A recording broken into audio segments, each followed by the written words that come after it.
Yo, what's up everyone? Eric Comics here with a video review for you. I'm going to be finishing up the Amazing Spider-Man Volume 5 run by Nick Spencer. I'm going to be going over issues 11 through 37 for you. I know you're thinking that's a lot of issues. I'm not going to be going through every individual issue, but I am going to be going over the events that take place amongst certain chunks of the issues. But before I get started on that, I just want to say thank you for all the love and appreciation you guys have showed me on the video I made yesterday.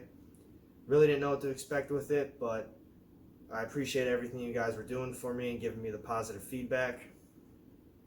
So I'm going to keep going with them. And on that note, let's jump into the issues. I left you guys off with issue 10. That was with Black Cat and Spidey finishing up the heist. And that leads us into issue 11 through 15. Honestly, these next few issues aren't really anything special. It's just Kingpin trying to make it, well, Kingpin is trying to give an award to J. Jonah Jameson, but basically it's a setup for Spidey. But the whole time it's just Black Ant and Taskmaster just trying to collect all of these villains who wear animal costumes for Kraven the Hunter to set up the Hunted run. That literally was all these issues were, just set up for the Hunted. Which brings us to the Hunted. That takes place issues 16 through 23. So I thought this event was really good. I thought it was a great setup. I thought they did a fantastic job with it. The idea was that Kraven the Hunter, he wants to create this legacy. He wants to have the biggest, best hunt he's ever had. And it was just build up, and it was all very good. But then it was kind of a letdown on the ending because the hunt itself wasn't for him. Well, kind of. But he created this whole hunting grounds in New York City, but he taught rich people how to basically hunt like he did. But there's some twists and some turns, and overall, it wasn't too bad. I think the ending itself kind of brought down the rest of it, but it wasn't anything. It's a good read. That brings us to issue 24. It's pretty much the epilogue of The Hunted. It's just kind of like a nice filler issue, just to kind of get us off the Hunted stage, back to Peter Parker and his life. But the main point of this one, it's a key issue in my opinion, is that they finally give up who this villain is that they showed in the beginning of the issues. His name is actually Kindred. I know I spoiled that when I did my first review, but they finally revealed who he is. We don't know who he is yet or what he's up to, but we have an idea. Well, at least we know his name.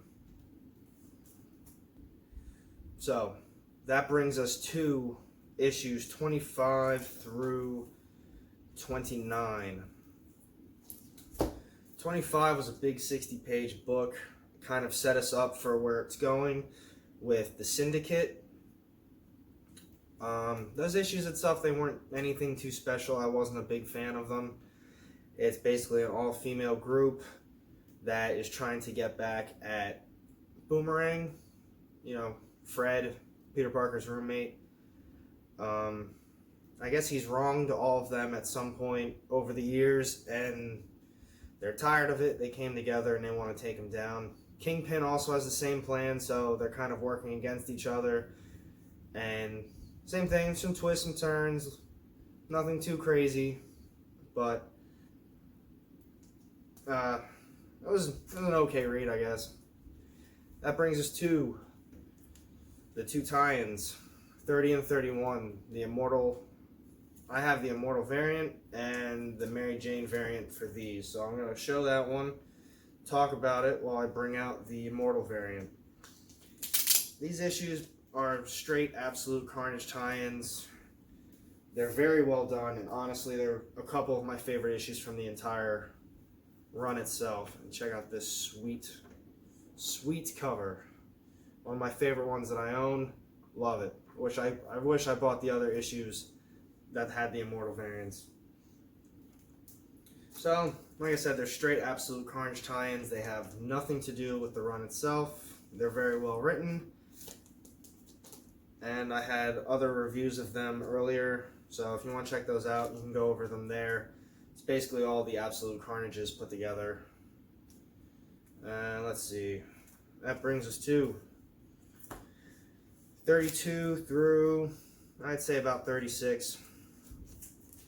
This is all the 2099 issues. They're pretty good.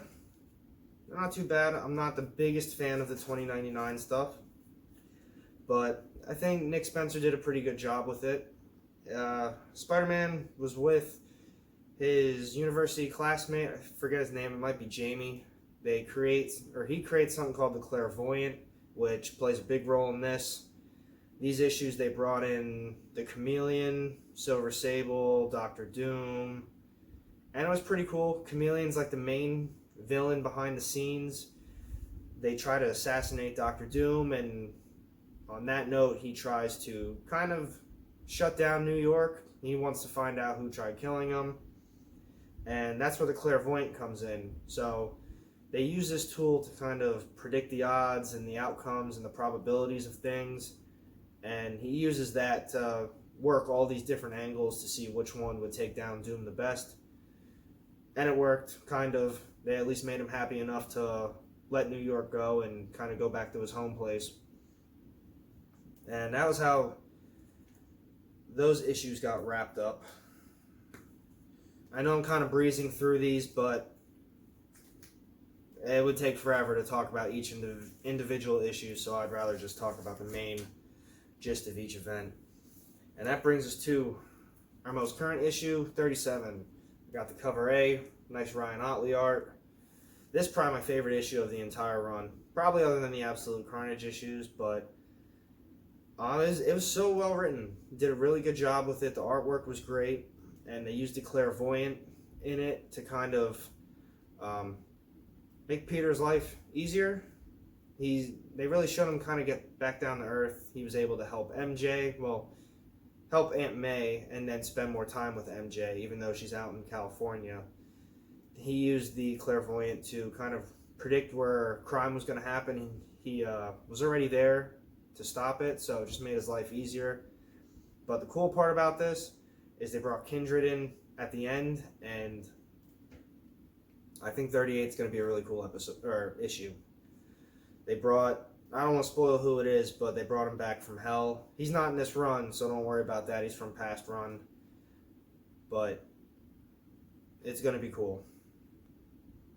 So that's basically it for the Amazing Spider-Man Volume 5 run so far. I know it's just a brief overview of basically everything. If you guys want to talk about any individual issue, if you want me to go more in depth of a certain event, just direct message me, comment below, and we can talk about it. But other than that, I just want to say thank you again for all the support you guys have been giving me over the past few months, and especially over the video I put out yesterday. And I can't wait to keep doing this with you guys. I had a lot of fun. So, have a good night.